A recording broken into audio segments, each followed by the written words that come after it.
under fading skies. Tattered flags waving dreams in our eyes.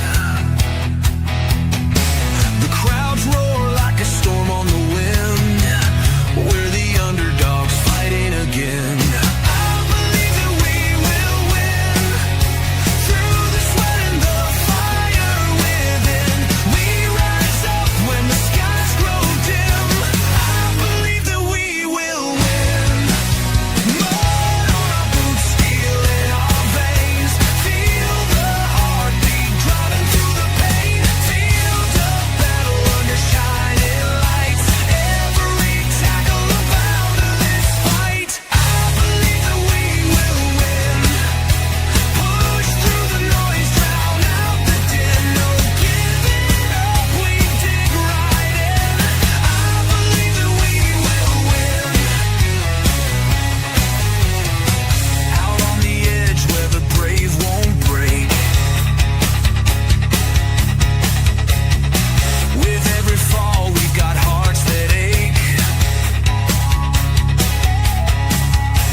What's going on, guys? Good evening. I hope you're doing well. It is Tuesday here in mid-Michigan. What's going on? I'm just messing around.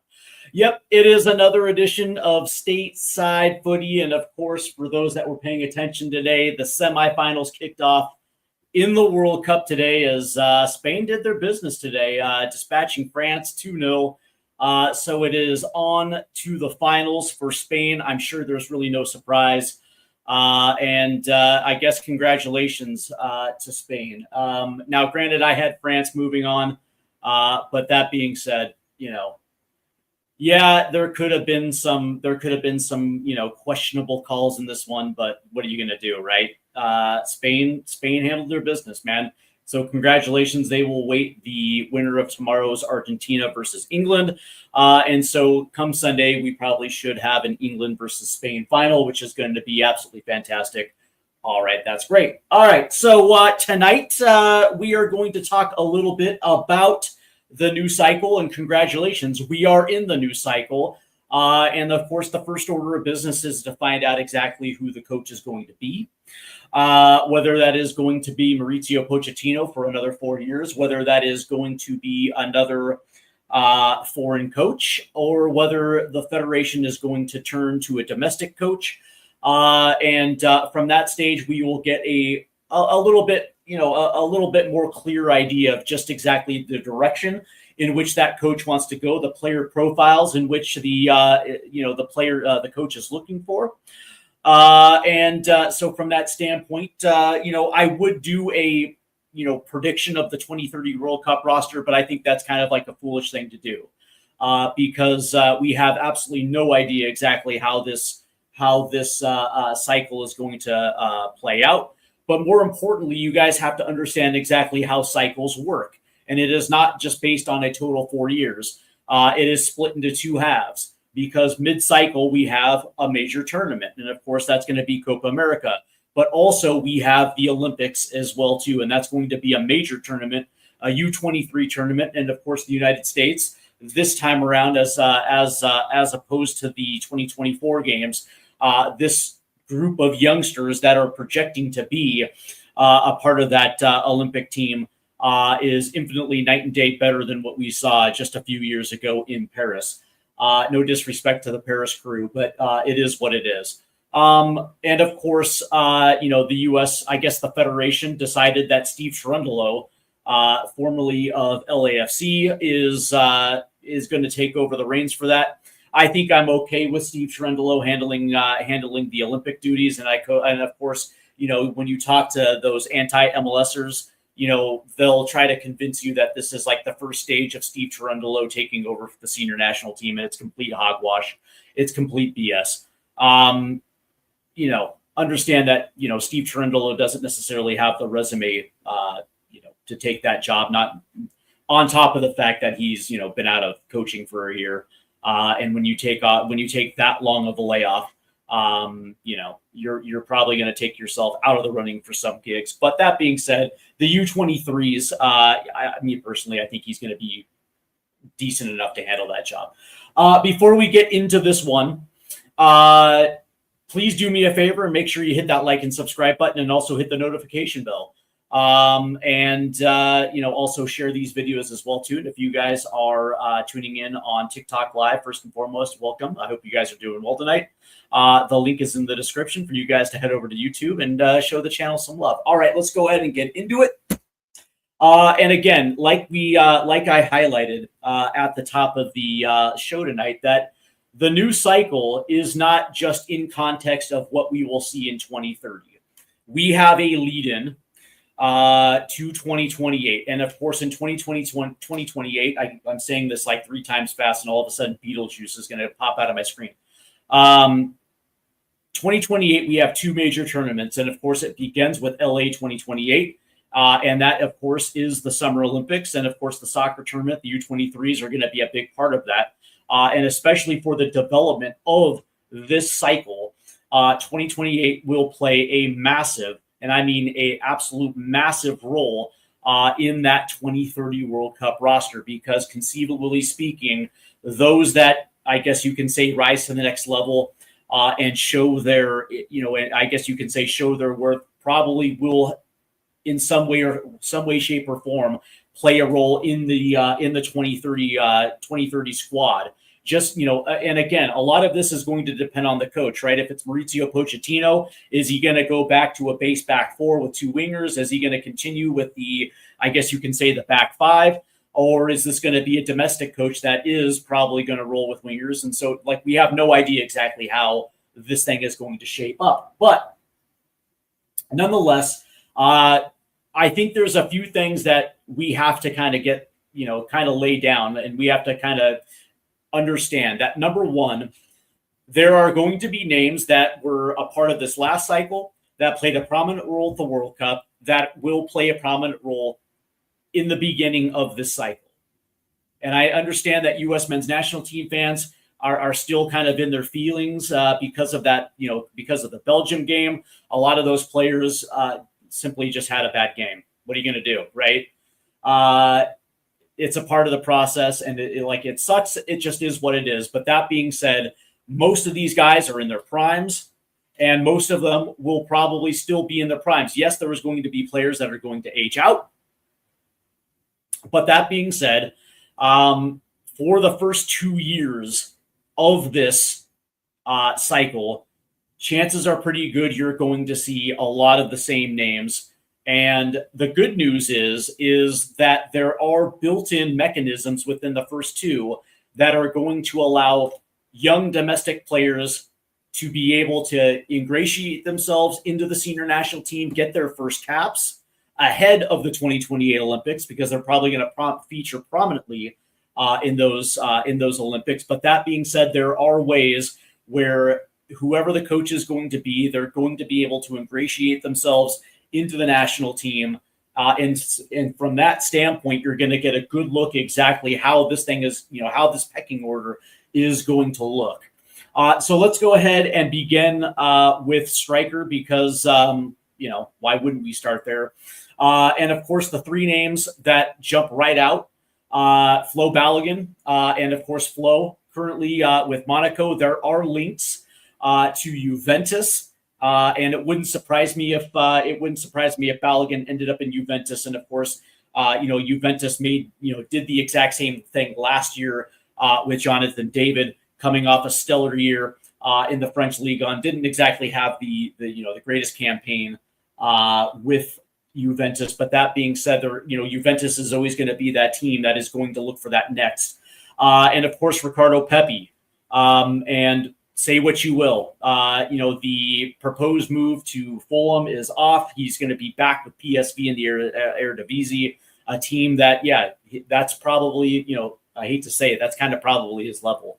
But that being said, it's still going to be competitive enough. He's still going to be able to feature in the Champions League. And there's still going to be high-level performance with Ricardo Pepi. And there should be no reason why these two strikers won't feature in the first beginning of this cycle. As a matter of fact, when you consider you have Nations League, and then, of course, you have the Nations League quarterfinals, the quarterfinals coming up. And then, of course, next year you're going to get into the semifinals and the finals.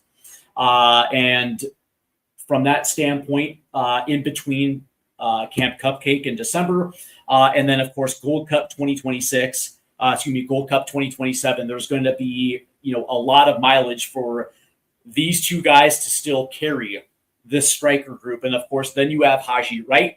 And Haji Wright is playing into this as well, too, because now he's taking that step up to the Premier League. Coventry City is there under Frank Lampard. And as of right now, there's been no talk or movement that Haji Wright is going anywhere. And so from that standpoint, you probably would figure that he's going to play a prominent role for Coventry City in the Premier League. And so this is going to be his opportunity as well, too. Let's see. We have Rangers King 6699 says, generally speaking, I find it inadvisable to have a U23 coach be somebody who isn't associated with or appointed by the senior team manager. However, I'm guessing USSF didn't push enough to keep Poch. Well, we don't know that. And thus, if it takes them 3 months or more to hire somebody else for the senior job, then I'm guessing it's fine. Still not my preference, but he's shown some willingness to challenge monopoly. If Poch ends up staying, though, this will be really awkward. I actually disagree. I disagree because I think we are now like 10 years removed from, essentially having your senior team manager be the guy that dictates coaching hires down the chain. I guess you can say the new U.S. Soccer Federation is going to be, the ones that are going to dictate the hiring, right? Because they want to keep this thing separate. And I think that has kind of been consistent over the last 5 years. You hire the guy to do the job for one, and then you'll hire a guy to do the job for the other. Now maybe what you want to do is find some synergy between them, like coaches that actually kind of have a, potentially similar style conceivably, because if you graduate players up, you kind of want them to be in a system that is somewhat remarkably similar, but it is what it is, man. And I don't think the hiring of Steve Cherundolo at the U23 is going to necessarily play that big of a role. What I will say is that from everything that I've been told, the Federation really wants Pochettino, and they want this answer by the end of August. They don't want this dragging into September. And so if for any reason between now and I would assume the next 2 weeks that Pochettino is like, listen, I'm moving on, they're going to pivot and they're going to have somebody in place, at least in place, or at least a name that they're going to hire, right? So if they pivot and go domestic, for instance, right, it'll be exactly what happened with Greg Berhalter, right, when they hired him. And they knew exactly who they're going to hire, but they're going to wait until after the Major League Soccer season ends, and then that guy will step in. And so we'll have an interim for the September-October window, and then whatever friendly windows we have between now and Camp Cupcake. And so when, the coach steps in, that will be his first, I guess you can say, official window. Let's see. Czar 22297 says, I'm out on Poch. The entire U.S. football is overrated. Just play NFL. God damn it. That's kind of funny. So much worse than old school Donovan era. Okay.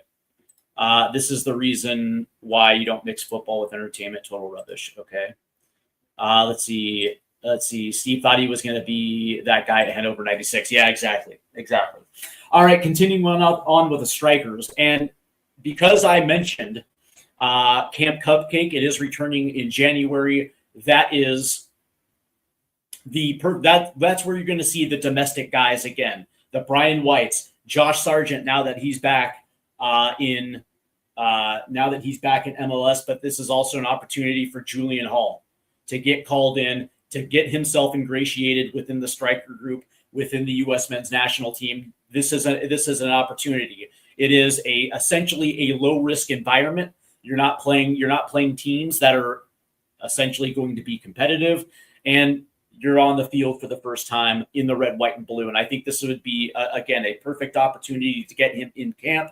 Prior to that, this is where for example, right, the September-October window, where conceivably, depending on who we're playing, we have no idea yet, but conceivably, yes, that could be a Balogun Pepe type of thing, or a Haji Wright, potentially even a Damian Downs. And of course, Damian Downs is still, as far as I'm concerned, is still in the striker pool. And it's going to be interesting to see exactly how this is going to play back, right? Because he went from Southampton back to Germany on loan. So he's going to be back at Southampton for the season. It's going to be interesting to see how that one plays out, whether or not he's going to stay or get a permanent move somewhere else in the championship. Me personally, that would be ideal. And of course, Patrick Agyemang, and you absolutely cannot, you can't remove Pat from this list. Yes.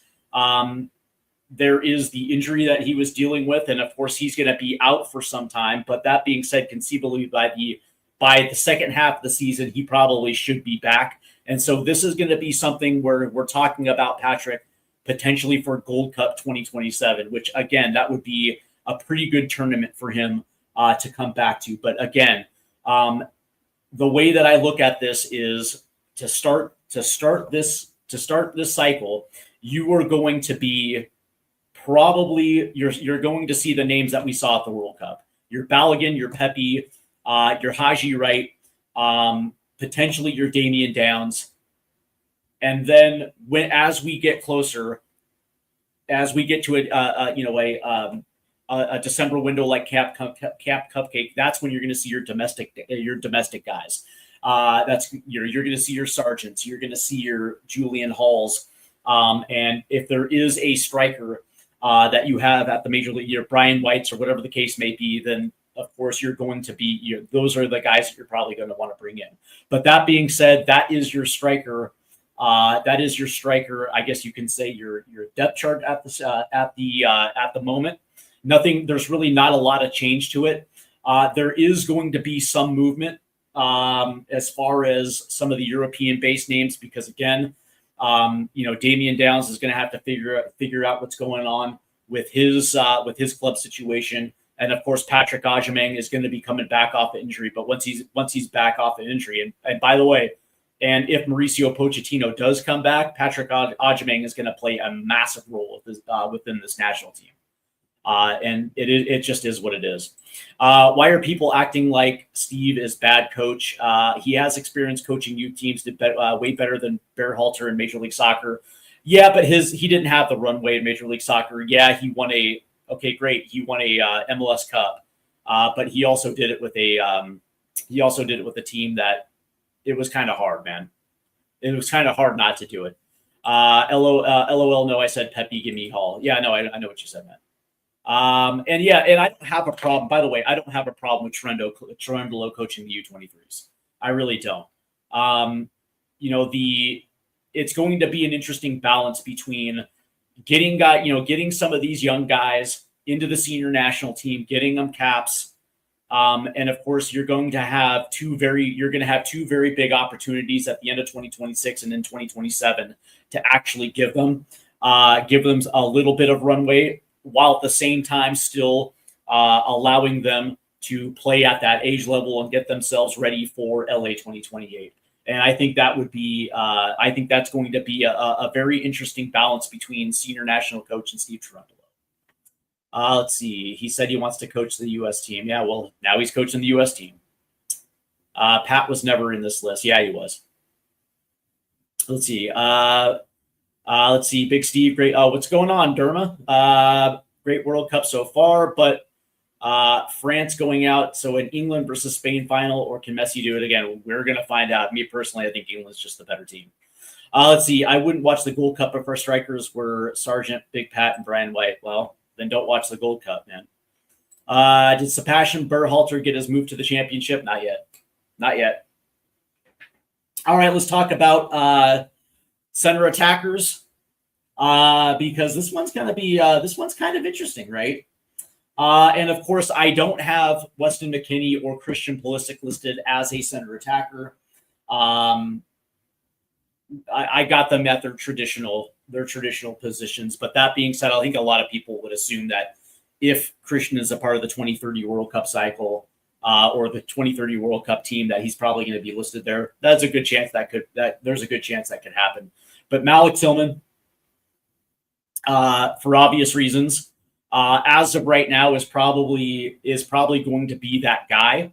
Now, this is the interesting thing about this position, and I said it today on X. It's that one of the big draw. I guess you could say the downsides to this position is we don't necessarily have that guy.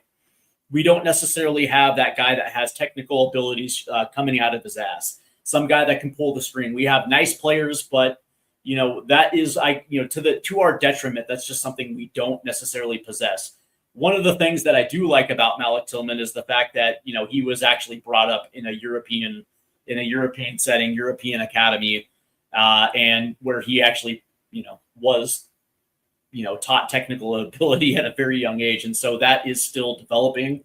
My guess is like by 2030, Malik Tillman is probably going to be farther along than anybody in this group, and so from that standpoint, considering that he's already playing for Leverkusen, the sky is the limit with a guy like Malik Tillman. And for me, that is probably going to be the guy that's going to be starting off in the 10 position to start this cycle. It wouldn't make any sense to play anybody else there. The other guy that's listed is Gio Reyna. And Gio is going to be an interesting guy because as disappointing as this World Cup was for Gio Reyna, outside of the goal that he scored against Paraguay to open things up, it was very, very, very lackluster. And what this group needs is one of these young guys coming up. And of course, that means it's Rokas Pukstas, who right now plays for Hajduk Split. He's 21 years old. Probably might factor into the 2023 Olympics. It's going to be interesting. But that being said, there are links with him going to Hull City. And it's kind of interesting. That one was kind of interesting. And it makes a lot of sense because the upside with this kid is absolutely fantastic. I think last year he had 10 goals and 4 assists, somewhere in that area in the Croatian league. But one of the things that makes sense for a team like Hull City that doesn't necessarily have the finances to compete with the upper echelon of the Premier League is finding those hidden gems. And this guy is going to be a hidden gem, but it's not just necessarily for this season. It's going to be for the next 3 seasons as well, too, because chances are pretty good that Hull City are going to go right back down. And then you actually have that center attacker that you can develop at the championship level that can either A, bring them back, or B, you're going to be able to sell on for quite a bit of money. And so for me, this is going to be the guy. If you're looking for somebody with separation, as of right now, it's going to be this guy because he's already over there. And there's already the potential for him to move to a very massive league. But then you have Kevin Sullivan. And this one's going to be interesting as well, too, because he's 16 years old. And me personally, I just think people need to calm down on Kevin because, it was, 10 years ago where the U.S. Soccer Federation put the entire national team on the shoulders of a 17-year-old Christian Pulisic. Whether it was fair or not, the last thing you want to do is repeat the same mistakes with a guy like Kevin Sullivan, who's only 16 years old. The cool part is that he's getting some minutes in Major League Soccer. I mean, as far as I'm concerned, this kid probably should just start and get that starting experience before he ultimately moves on to Manchester City when he's 18 years old. But that being said, it's going to be interesting to see exactly what this cycle means for a guy like Kevin Sullivan, because no doubt there's talent, but it's still raw talent at this stage. And, when you're ripping up MLS Next Pro, that doesn't necessarily tell me anything. It's consistency that's going to be at the Major League Soccer level, at the very top of our top flight. And then, of course, what happens when he moves to Manchester City when he's 18. And whether or not there is going to be a pathway for him at City, or is this going to be, is he going to be a part of the City Loan Army for a little bit before ultimately he comes into that group? We have no idea how that's going to play out. But that being said, again, is 16 years old maybe a little too young for a camp cupcake at this stage? I don't know. But that being said, it's like, by the time Gold Cup 2027 rolls around, he should be 17. And I think at that stage, maybe that's something you might want to bring him apart as. I don't know. The other one is Papo Gordon. And this kid is absolutely talented as well, too. And this is the one, along with Rokas Pusta, where you're kind of looking, 2 years ahead to see exactly what the plan is going to be. Me personally, I think that this is going to be Olympics 2028 more than anything. And depending on what happens in those Olympic Games is going to determine the following 2 years, because most of these guys that I think a lot of fans are essentially going apeshit over. Most of these guys are not going to be a part of the Copa America roster. They're going to be a part of the Olympic roster, and then from that stage, you're wondering how they're going to factor into plans between point A to point B, because as soon as Copa America ends, you're talking within 12 full months World Cup qualifying starts. And at that stage, you're essentially going to be going full strength until you hit World Cup 2030. And so how does Cavan figure into, or a Papo Gordon figure into the plans post Copa America as we get into World Cup qualifying? Where's his development going to be? And at that stage, is it going to be something that's going to help this team qualify? And again, only the new head coach is going to be able to answer that one. He, like you would assume, because come 2030, he's going to be 20 years old. And at that stage, it's like, okay, that's not necessarily going to be, too young to put yourself on a World Cup roster, depending on exactly if he's going to be a part of the qualifying stages. And I think it's a little bit too soon, but definitely those three youngsters are on my depth chart, because this one, you would assume that if Pochettino is coming back for the 4 years, then you can add Christian Pulisic and you can add Weston McKennie to this group as well too. And maybe it's a little bit deeper. That's going to help you compete at Copa America. But that being said, it's like one of these three are going to have to separate themselves within the first 2 years. One of these guys are going to have to do it. And my guess is it's going to be Rokas Pukstas. That's going to do the separating. Now, as we get to year 3, that easily could be Cavan Sullivan. Let's see. Do you think Gio moves to Major League Soccer?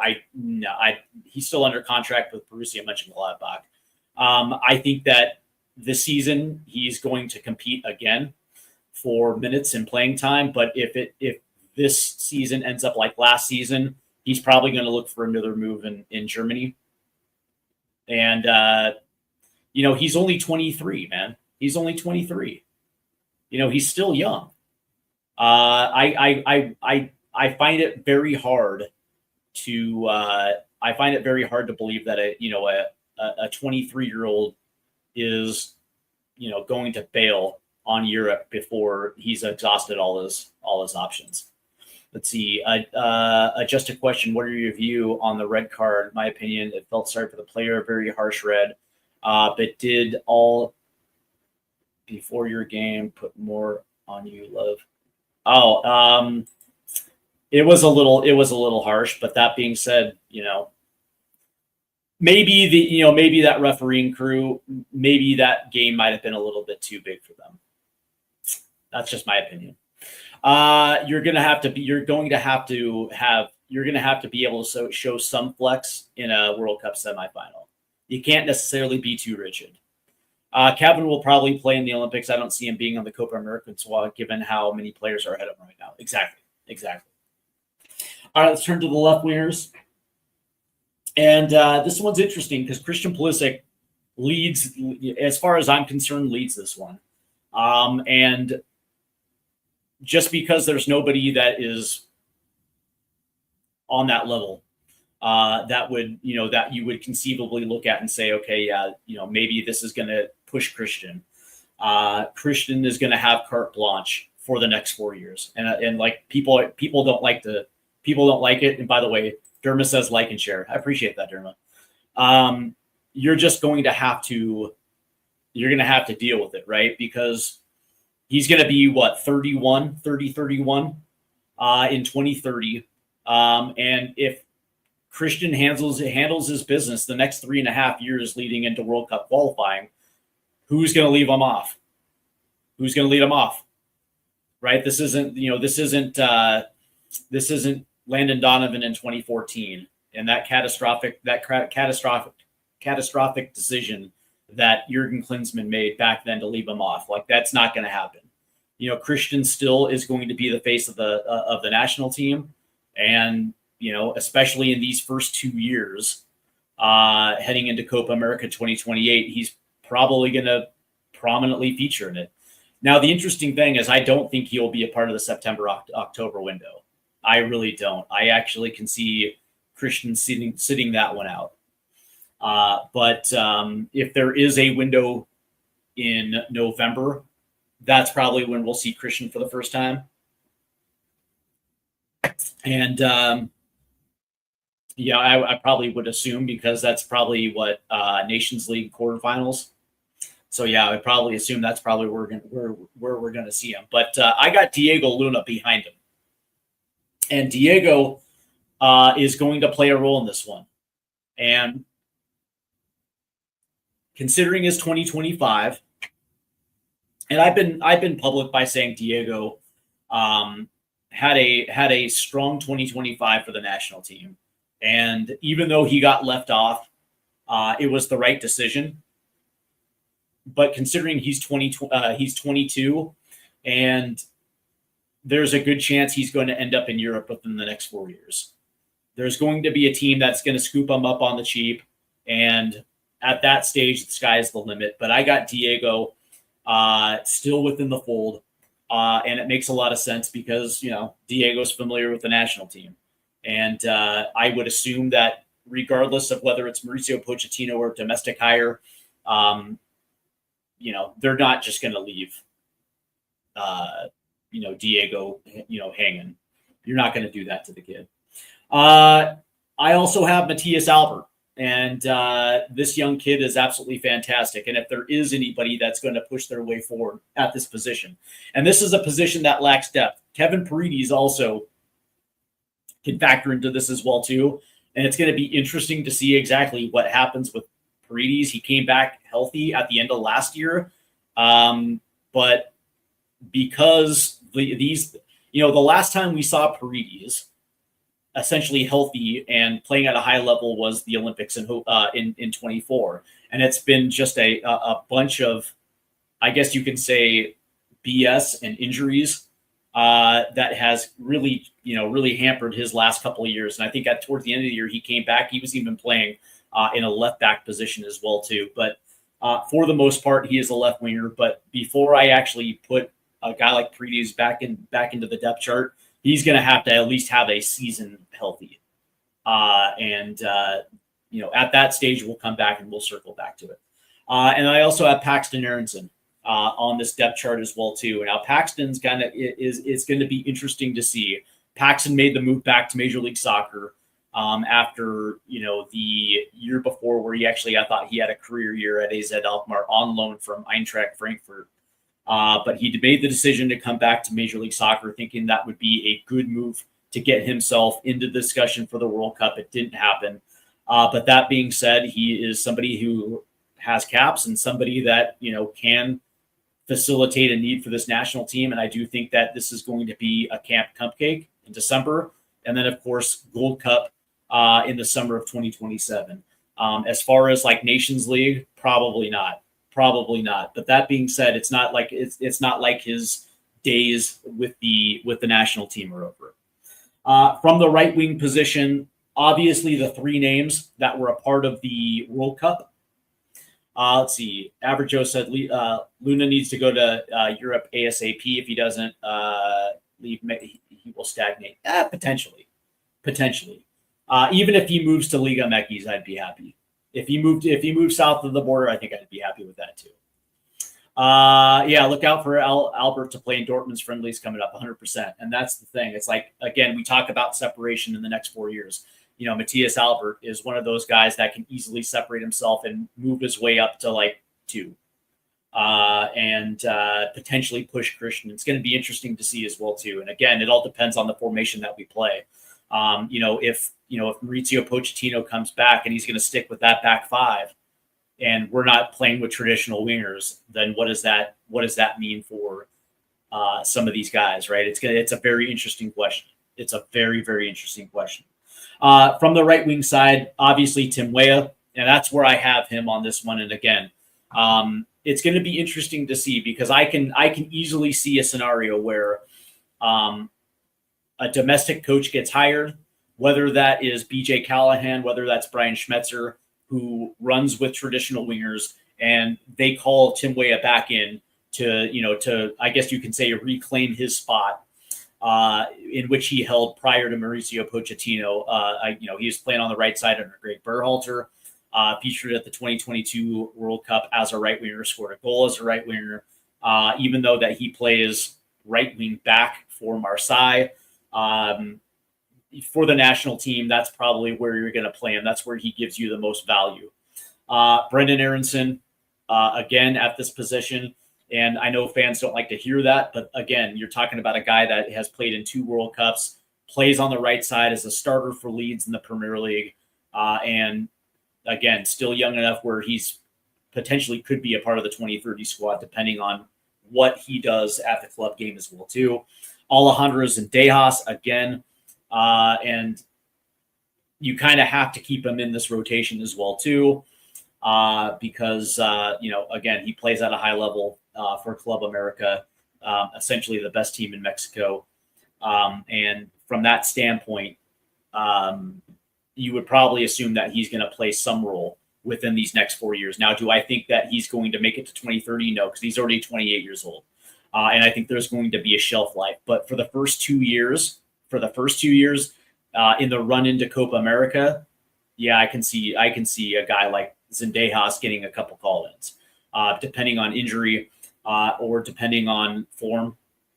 If there is something that should happen with injury and somebody gets taken out or just loses form, I can see a guy like Zendejas being a part of it, because as of right now, this dude, like literally, he's an automatic GA.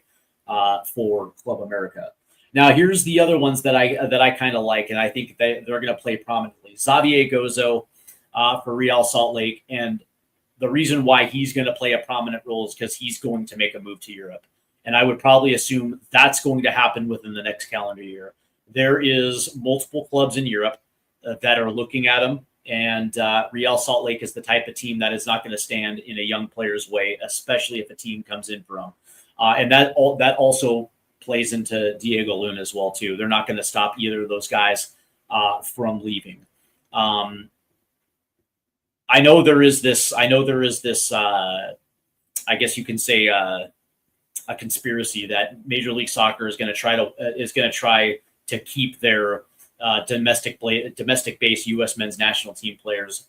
But that being said, it's like, I always believe that it comes down to the team and what the team absolutely needs, whether or not they have somebody coming up that's underneath them, or whether they're just looking to maybe upgrade that position. They're not going to stand in anybody's way. And Real Salt Lake has actually been pretty good at that. So Xavier Gozo, and when you talk about the separation on that right-hand side, trust me when I tell you that what you don't want to do is go into 2030 with Tim Weah as your right-sided winger. You know, Tim Weah might be a part of the 2030 squad, but you're talking about somebody coming off the bench. The two guys that you want to see make the elevation at this position is Xavier Gozo and Cole Campbell. And Cole Campbell is another youngster that both Gozo and Cole Campbell factor into LA 2028. But again, we're going to have a couple domestic based tournaments within the next year and a half where where you can actually feature some of these young guys. That's what Gold Cup should be about, right? Because we have Nations League, and Nations League has now become our de facto Confederation Championship, right? Where every team in the Confederation plays their A team from the quarterfinals all the way through.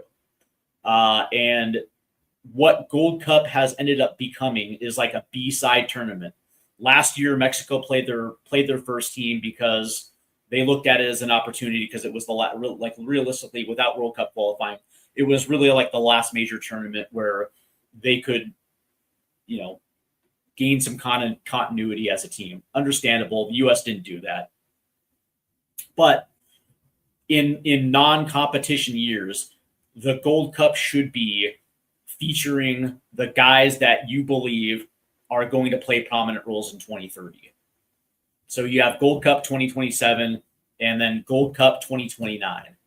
Like those two tournaments should be those two tournaments where guys like Julian Hall, guys like Rokas Pukstas, Kevin Sullivan, Peppo Gordon, Matthias Albert, Paxton Aronson, Xavier Gozo, Cole Campbell, like guys that you really, really think have a good shot of being on that squad. Those are the tournaments that you play them in. And then what you could like, and if things work out well, then when you have the next Nations League, right? And Nations League is going to be obviously in the spring. It's going to be in that March window. You're going to have one prior to Copa America. You're going to have one in 2028, 2029. And if things progress, you can start building those guys into your first team as we get into World Cup qualifying. I also put Quinn Sullivan on this list as well too. I don't know, man. I've always liked Quinn's game, and I think the last time we saw Quinn might have been Gold Cup. I gotta double check that. But I got Quinn on this list because I think Quinn might factor, but again, maybe not in extensive tournament play. Yeah, Rokas Pukstas. He plays for Hajduk Split, and he is a young center attacking mid. He's 21 years old, and he's been rumored and linked with Hull City in the Premier League, which would be a great move for him, by the way. Let's move to center mids. And this is going to be interesting too, because center mid, I guess you can say, is probably one of the deepest that we have, because it features Weston McKennie. It features Yunus Musa, who I believe is going to be a part of this cycle.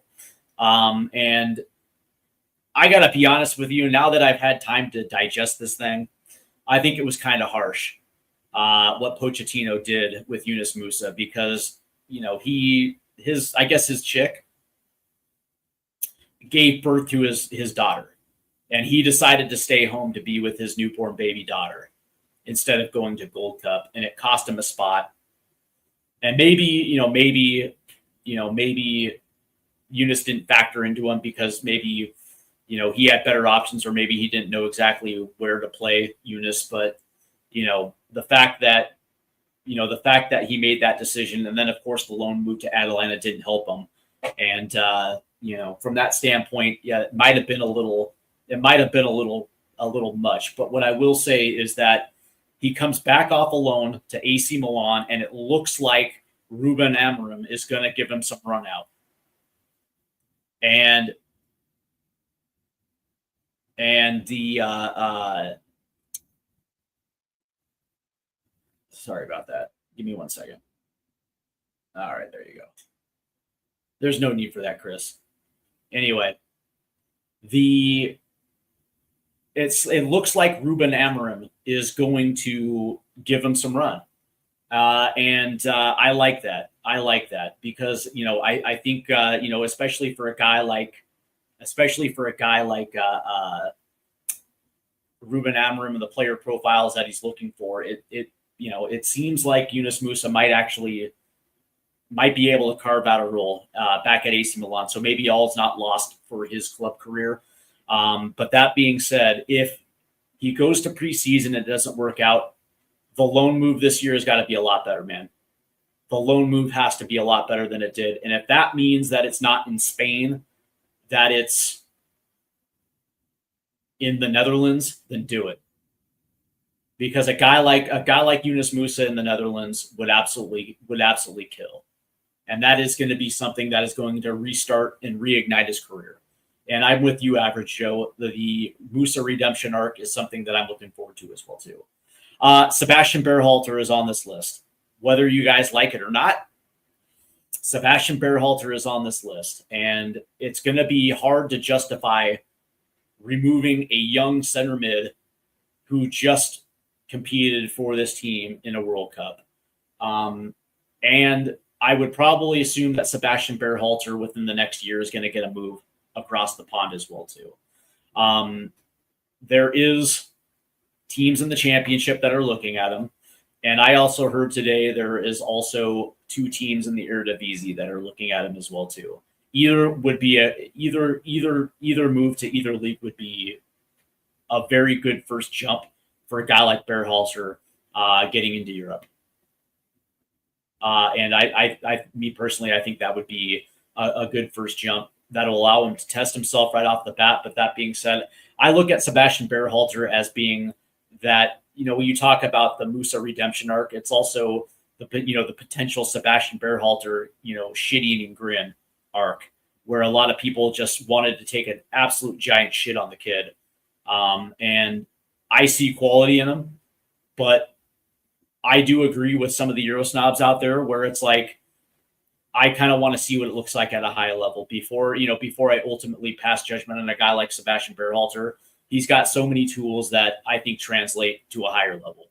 And that's something that he's going to have to do. And if he wants to climb the arc at this position, if he wants to climb the steps at this position, he's going to have to make that move.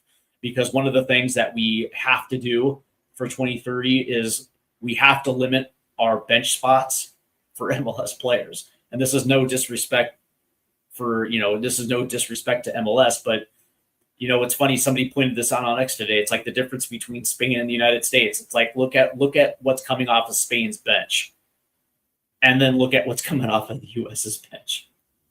I was like, okay, yeah, okay. Fair. I got Jack McGlynn as well, too. And I think Jack is going to feature as well, too.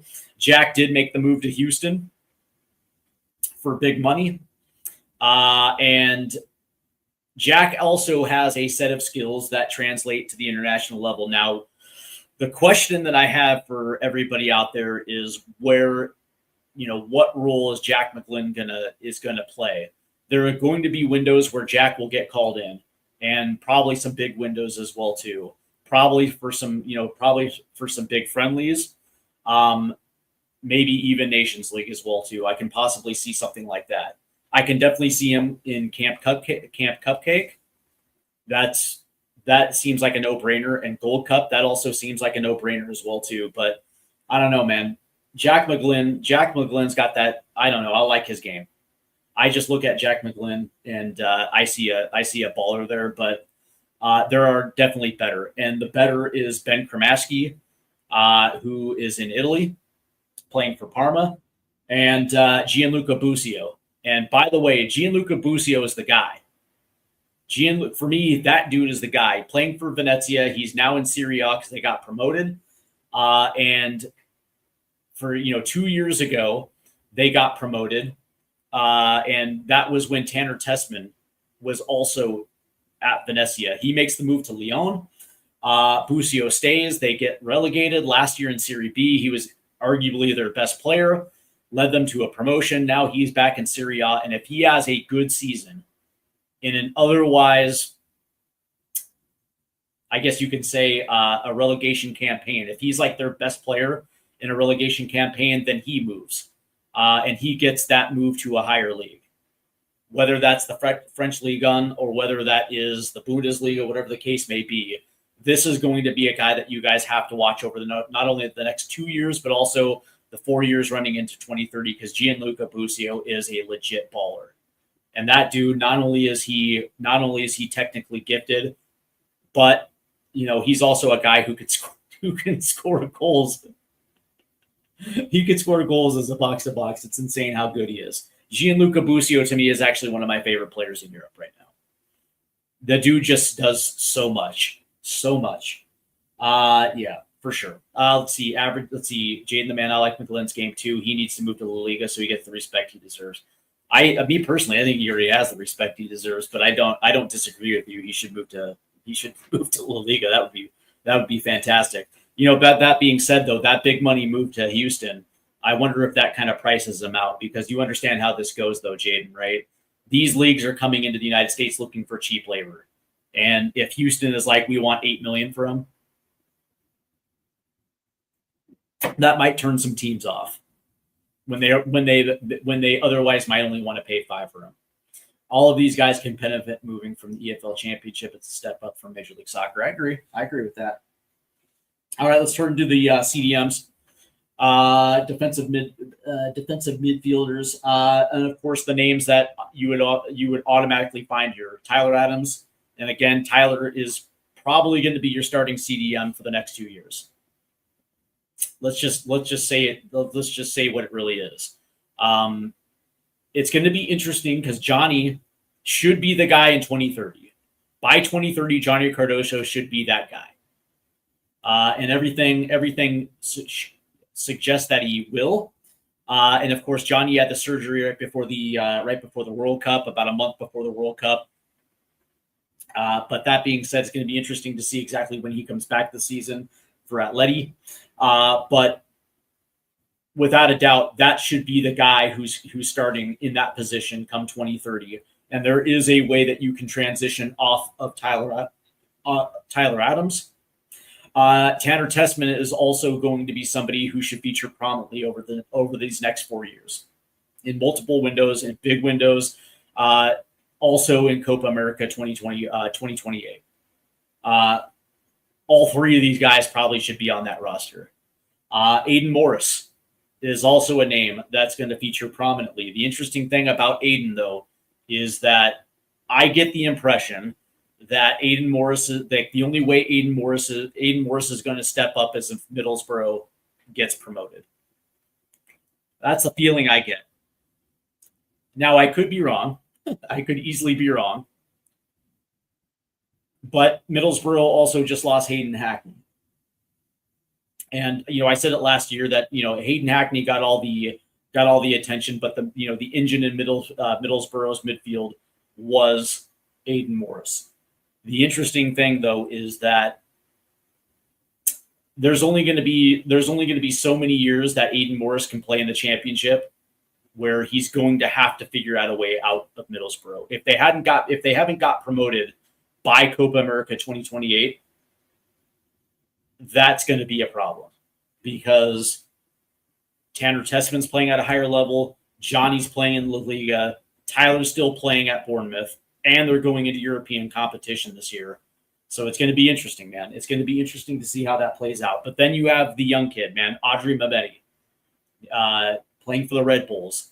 And this kid is awesome. And this guy is the future. This is the guy that you're looking for, a young guy to push himself up, that is going to be, that you're going to have USMNT fans like begging to see at the senior national team. This is going to be the kid. And of course, he just, I think he just did an interview with CSNBC, which is kind of weird in itself.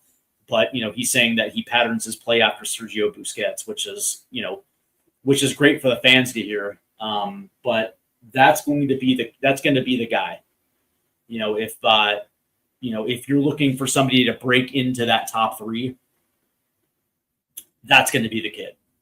And that's what has me so excited, because when you look at these youth internationals, man, they're amazing. Some of these young kids are going to be legit stars. The question is when they're going to be legit stars. We don't know yet, but for the guys that are featuring for Real Salt Lake and the New York Red Bulls, some would probably argue that they already are. Maybe they have a point.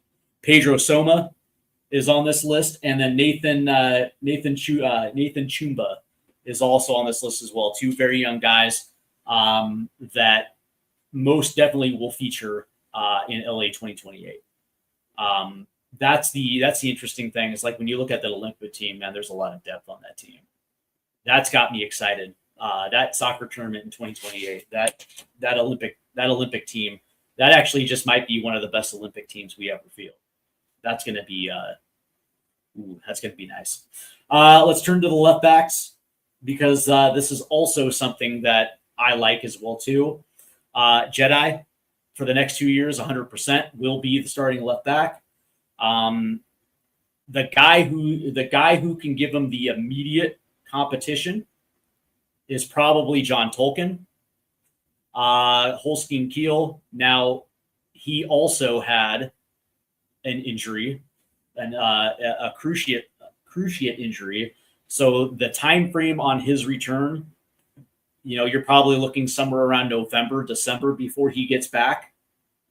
But when you look at skill and when you look at what's needed from left backs in this pool, it's being able to create space and be able to deliver service, track back and defend. John Tolkien does all of that. The only problem is that he's playing at the 2 Bundesliga level. That's kind of for me. That's a little iffy.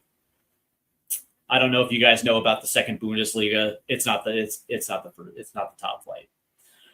Luca Bombino in MLS, young kid, very good, very good. Same thing with Peyton Miller. Peyton Miller just re-upped with the Revs. I like it.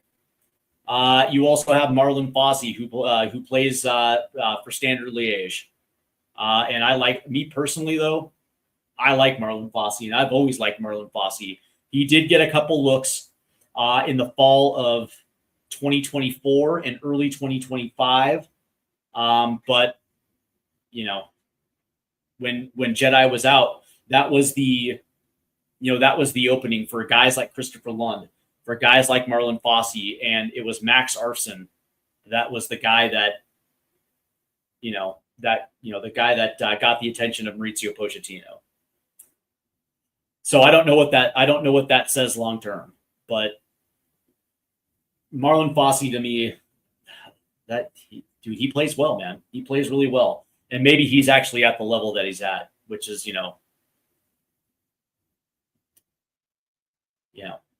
Standard Liège. Caleb Wiley. That's going to be an interesting one because he's a part of the Chelsea loan army. And it is known now that both Gaga Slonina and Caleb Wiley are going to get permanent moves out. And I'm actually celebrating this because they have literally been in traction.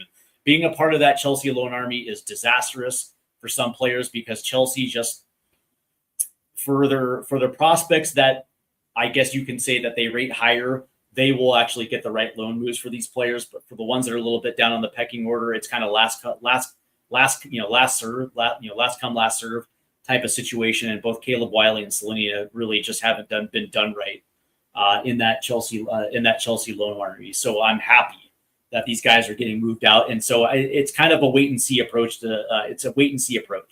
with Caleb Wiley. Max Arfston and Christopher Lund round this one out. And Max Arfston, outside of Camp Cupcake and maybe the Gold Cup, I don't see any way back, I guess you can say, to the World Cup roster for 2030 or even Copa America 2028. And it's nothing against Max Arfston. Number one, he's more of a winger than anything else. But that being said, it's like we have better depth and talent at higher up the pitch, and we also have better depth and talent behind Jedi this time around. And if guys stay healthy, and also some of these young guys push their way up, it's not gonna Max Arfston's gonna have to move. He's gonna have to get out of MLS to even have a shot. Center backs, Chris Richards, obviously. Mark McKenzie, obviously, are going to play a role. Austin Trusty as well, too. I think Cameron Carter-Vickers has aged out of this one. Noah Kai Banks, for obvious reasons. And the interesting thing about Noah Kai is we're going to have to put a full court press on Noah Kai, right? Because it's going to be interesting to see exactly how this one plays out.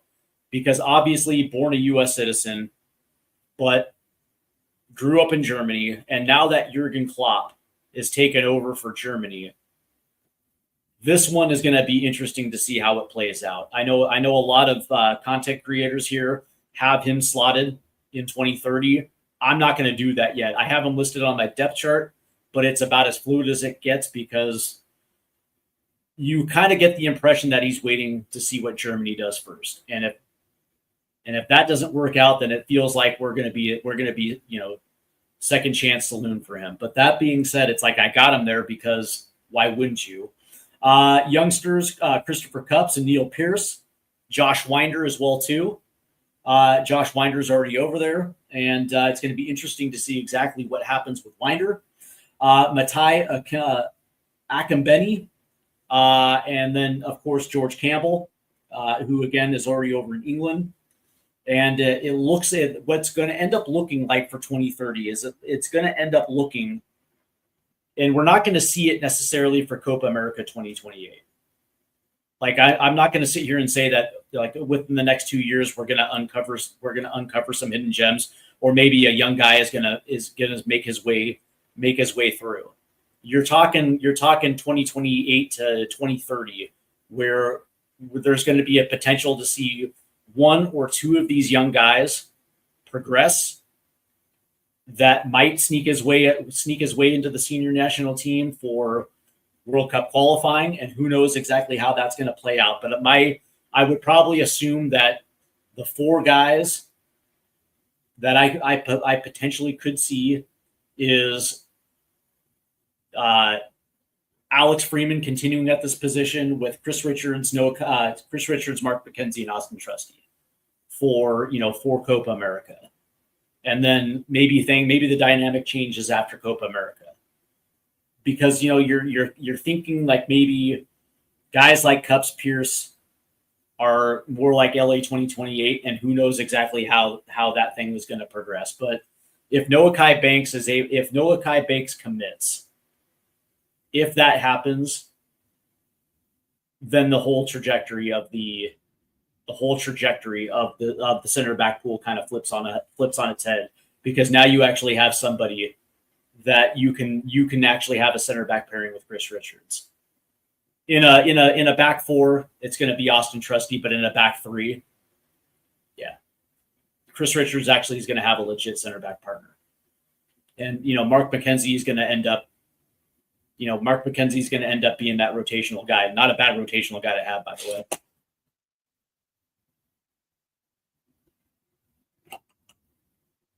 All right, let's turn to right back. Des, Freeman, and Scally, without a doubt. Freeman's probably going to have that outside track to be number one. Serginho Dest is going to be interesting, man. There is also talk about him leaving PSV for Leverkusen. We'll see if that actually happens this summer. To me, that's probably going to be like a January or a next summer type of deal. But Alex Freeman, depending on how he continues to progress at Villarreal, he's going to have the inside track of being number one. And I would probably assume that if it's a back four heading into Copa America 2028, that's going to be your starting right back. Brian Reynolds is on this depth chart. He just made the move from Westerlo to Stade Rennais in the French Ligue 1. And that's going to be interesting to see exactly how that plays out as well too. And then Wesley Okunda is also on this one too. Check him out. This young kid is absolutely awesome. Me personally, I think he's just a little too young to factor in, but I have him on my depth chart because you kind of have to put him there. Lastly, let's get into goalkeepers. Oh, look at this. We have Keyshawn. Good to see you, Keyshawn. 6741 says Mehmet has to get a call up soon. See, here's the beauty about the rest of this year is that we have a international window in September, October. They combine the two windows, and it like a good bulk of our World Cup roster probably will be there. I would probably venture to guess, and those that don't are probably going to be replaced with domestic based players. So for instance, that's where you'll see the return to Diego Luna and Yunus Musa, without a doubt. But coming up in December, Camp Cupcake returns, and that is where you're going to see your Julian Halls and Audrey Mehmetis and Xavier Gozos, and maybe a Kevin Sullivan, maybe. But that is the perfect time to introduce these young players into the senior national team. And from there, you have Gold Cup 2027, where you can literally get them, tournament play with the senior national team ahead of LA 2028. That's going to be their tournament. LA 2028 is going to be that Olympic team is going to be their big tournament. And from there, because they're, at that stage, they're going to have, caps, first team caps, senior team minutes. From there, you can conceivably formulate a plan where you can potentially introduce those guys into World Cup qualifying for the second half of the cycle. Average Joe says, screw Banks, he only wants Germany. I don't think you can say that. I don't think you could say that. I think he's potentially waiting on Germany, but I don't think it's going to matter who the coach is going to be. I think he's going to take his sweet ass time to decide. Let's see. Keyshawn says Chris Brady needs to make a move to Europe. He's the best chance for a number one in the future. I disagree wholeheartedly. But speaking of which, goalkeepers, and you have to start with the three incumbents, which are Matt Turner, Matt Freese, and Chris Brady. And Chris Brady probably has the best upside of the three. Matt Turner and Matt Freese are your incumbent goalkeepers. The starters of the last two. Matt Freese is probably the best shot stopper of them all. The only problem with Matt Freese is that his footwork is not necessarily suited to the modern game. That's where Matt Turner, I would probably assume, come September, October window, he's probably the number one. And then it's going to be Chris Brady, Matt Freese over the next 2 years. But here's the beautiful part about this. Diego Cochin gets his move. That I don't think come 2030 Chris Brady is going to be the number one. I don't think so at all. I think it's probably going to be, I hate to say it, but I think it's probably going to be a competition between Matt Turner, Chris Brady, and probably Diego Cochin. And Diego Cochin, like I said, just got his loan move away from Barca B. He's going to be in the Swiss Super League. That's good for him. And depending on what happens this season with him, is going to play a long role. It's going to go a long way to determining exactly the path that Diego Cochin is going to have for 2030.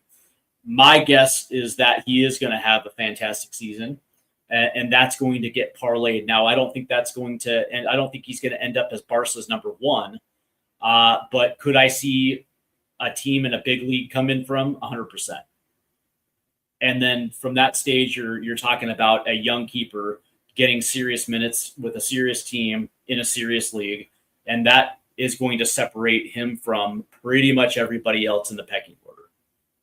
But I do agree that Chris Brady does need a move to Europe. As far as domestic goalkeepers right now, he has the best upside of them all. But for the first 2 years of this cycle, and considering whoever the coach is going to be, he's going to want reliable hands back there. And Matt Turner is probably going to be that guy. I think he's 28, 29, and conceivably he's coming into the prime of what goalkeepers would consider their prime. And I would probably assume Matt Turner is probably going to play a huge role in the first 2 years of this cycle. But by the end of it, I would probably think that it's going to be a battle between Matt Turner, Chris Brady, and Diego Cochin. By the way, Gaga Slonina is on this list as well too. And I mentioned this earlier. Gaga is going to get a move away from Chelsea, and that is the best thing that ever happened to him because he absolutely needed to get away from Chelsea.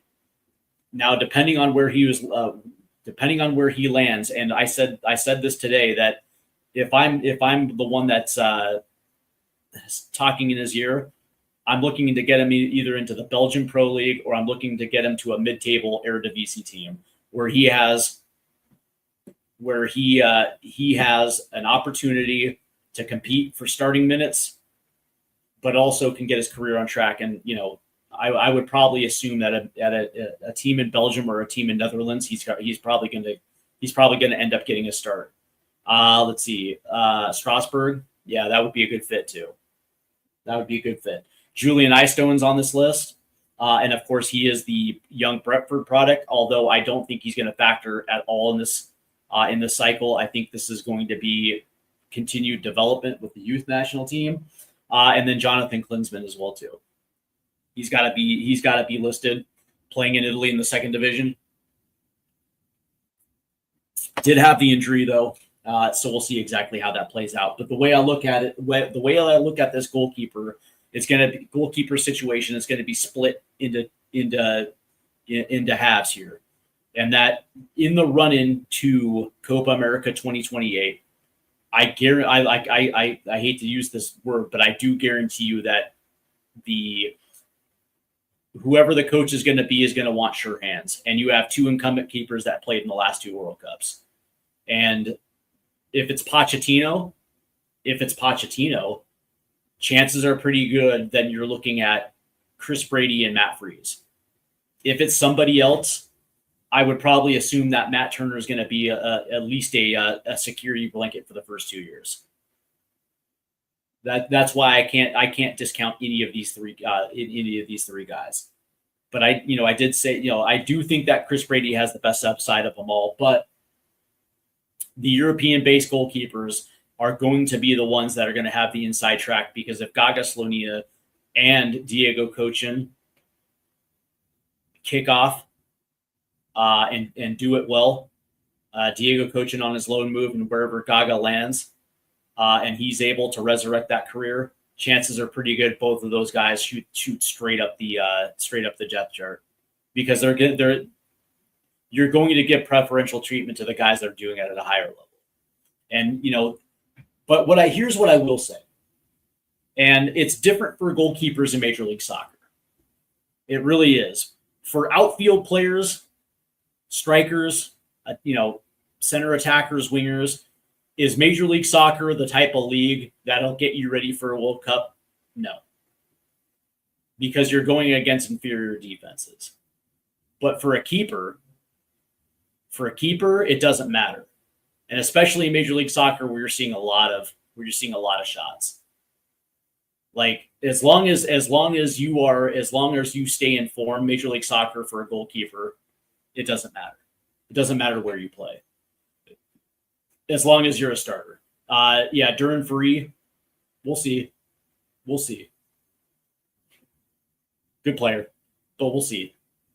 Again, that's the thing. It's like with young guys, the first 2 years that run-in is going to be leading into youth international, major youth international tournaments in the LA Olympics.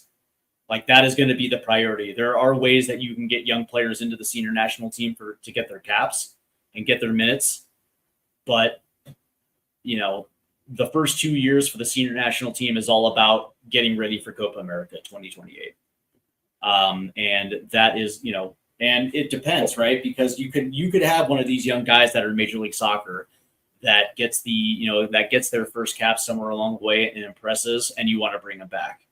And at that stage, you can cross that name off, for the Olympics, because they have made such an impression that you want to see that continue progress at a high level. But the days of, I get the impression that the days of, giving first team minutes to a guy like Landon Donovan at 18 or Christian Pulisic at 17, those days are over, man.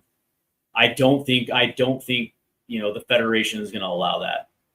If I'm being perfectly honest, like you have to be a, the type of player that tilts the field in such a high direction in order for that to happen again. And I can probably assume that they're going to slow roll Cavan, and they're going to be strategic with guys like Audrey Mehmeti, guys like Julian Hall. Xavier Gozo. They're going to slow roll that. They're going to be strategic when they introduce it. That would be my guess. That would be my guess.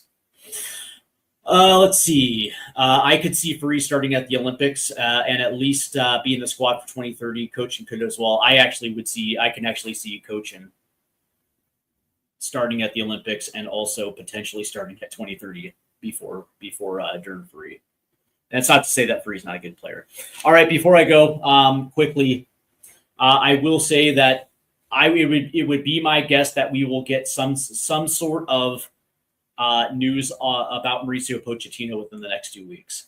I can't imagine that the Federation is going to let this stretch into late August. My guess is they want to have that coach in place by August, because you have to once the season starts, you're literally 30 days away from the first international window, and they're not going to want to leave that hanging. If Pochettino decides that he is done, my guess is that they're going to pivot to a domestic-based coach.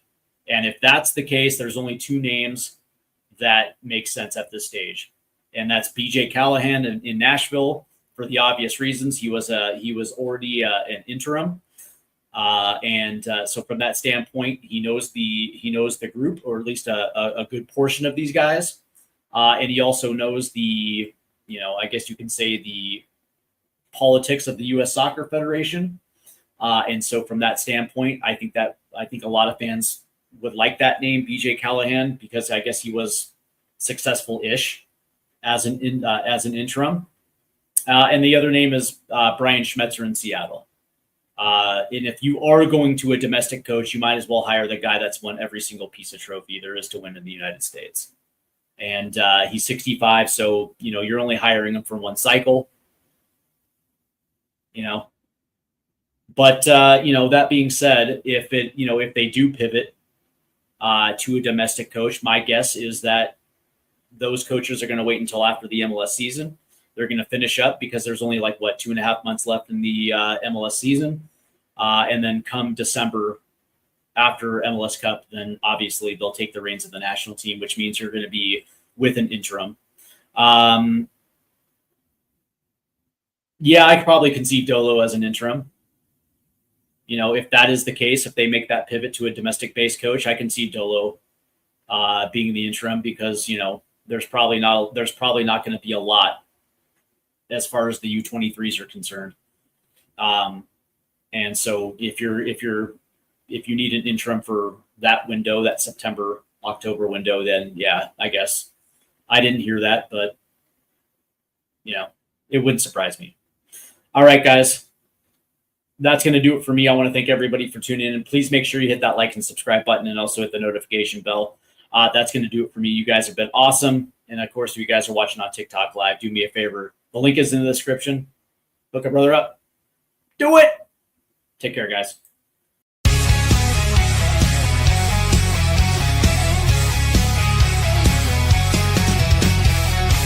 Rusted goalposts under fading sky.